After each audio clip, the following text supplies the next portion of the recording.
Bonjour à tous et à toutes et bienvenue pour cette petite capsule vidéo sur le thème des suites. Aujourd'hui, nous allons voir ce qu'il faut retenir sur les moyennes arithmétiques et les moyennes géométriques. Pour cela, commençons tout de suite par voir comment obtenir la raison R à ma gauche de notre suite arithmétique et à ma droite la raison Q d'une suite géométrique à partir de deux termes consécutifs A et B. À ma gauche, eh bien, je veux savoir combien il va falloir ajouter et si je vous fais un petit moyen mnémotechnique, si vous voulez de 2 à 5, il faut ajouter 3 pour obtenir ce plus 3. Vous avez fait la fin moins le début, c'est-à-dire qu'au niveau de votre formule, le R est égal à B moins A. Si vous avez compris ce qui se passe pour une suite arithmétique, eh bien, faisons exactement le même raisonnement à notre droite pour une suite géométrique. C'est-à-dire que si vous voulez aller de 2 à 6, vous avez bien sûr fait x3 et pour obtenir ce x3, vous avez fait 6 divisé par 2, c'est-à-dire la fin divisée par le début pour la version en français. Pour la version mathématique, Q est égal à B divisé par A. Voilà, vous l'avez parfaitement compris, passons directement aux deux formules qu'il va falloir apprendre par cœur pour obtenir à ma gauche la moyenne arithmétique, à ma droite la moyenne géométrique. Concernant cette histoire de moyenne, je vous rappelle que nous recherchons la valeur qui est au milieu, c'est-à-dire que sur mon schéma, si j'ai A qui est à ma gauche et B qui est à ma droite, eh bien nous voulons savoir ici la valeur qui est au milieu, de telle sorte que les deux flèches vertes soient identiques, c'est-à-dire pour la colonne de gauche, on ajoute toujours le même nombre, pour la colonne de droite, on multiplie toujours par le même nombre. À gauche, vous connaissez parfaitement la formule, la moyenne arithmétique qui se note MOY indice A majuscule de A et B, eh bien c'est A plus B sur 2. J'ajoute les deux valeurs et je divise par 2.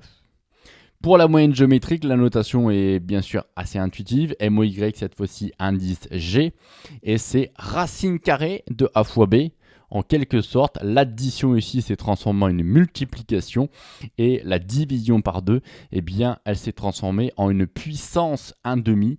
Pour votre petite information, oui, effectivement, la racine carrée, eh bien, c'est une puissance 1/2. Ces deux formules, encore une fois, je vous rappelle, il faut les apprendre par cœur, rien de bien méchant, honnêtement, vous prenez votre calculette, vous faites le calcul et tout se passe très bien. Passons quand même directement à la troisième partie qui est vraiment celle-là qui va être intéressante dans les exercices. Eh bien, c'est être capable de savoir si trois termes sont consécutifs à ma gauche pour une suite arithmétique, à ma droite pour une suite géométrique. C'est vraiment ce qu'on va vous demander dans les faits. Donc, eh bien, honnêtement, c'est ça qu'il faut faire. Donc à ma gauche, eh bien, je vais passer mon temps à ajouter la même chose. Donc pour la méthode numéro 1, je vous laisse calculer combien on ajoute, le R1. Je vous laisse calculer combien on ajoute ici entre B et C. Je vous rappelle les formules pour savoir à chaque fois combien on ajoute, la fin moins le début. Donc vous calculez R1, R2, ça c'est pour la méthode numéro 1. Et vous vérifiez si les deux valeurs sont égales. Si les deux valeurs sont égales, eh bien, en l'occurrence, A, B et C sont les trois termes d'une suite arithmétique.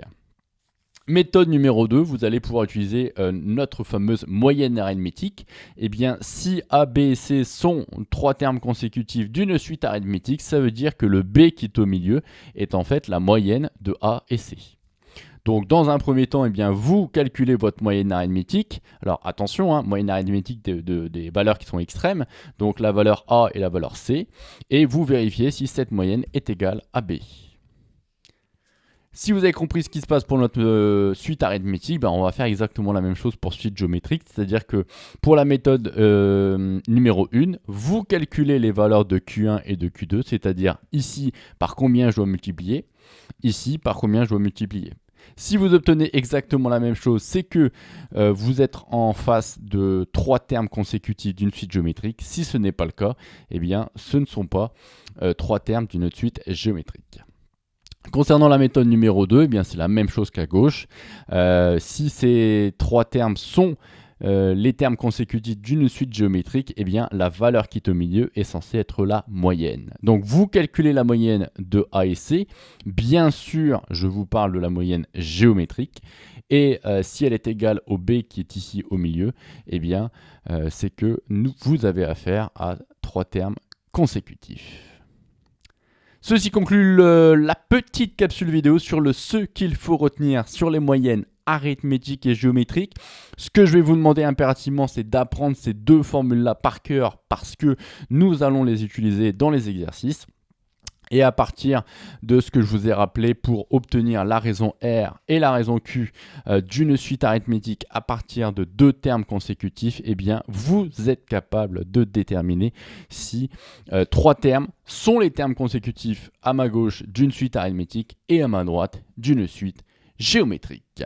Sur ce, continuez de prendre du plaisir, soyez curieux et à la prochaine.